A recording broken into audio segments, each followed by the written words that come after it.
Before beginning, remove all media and ribbon.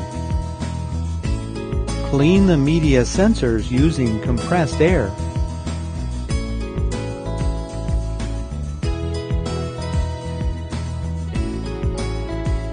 Clean the roll holders and frame using a lint-free wipe and isopropyl alcohol.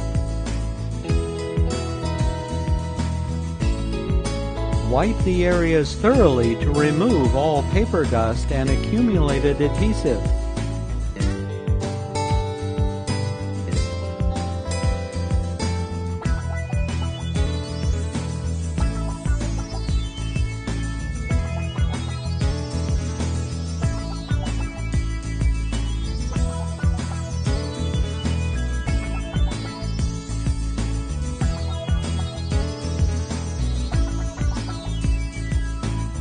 For printers with a dispenser option, open the door and clean the rollers.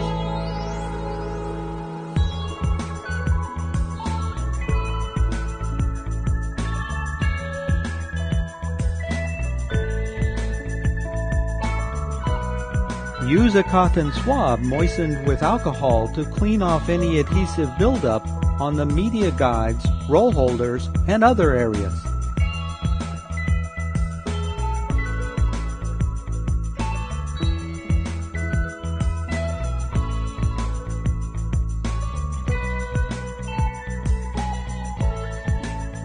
The outside of the printer may be cleaned using solutions common to the healthcare industry, including isopropyl alcohol and water.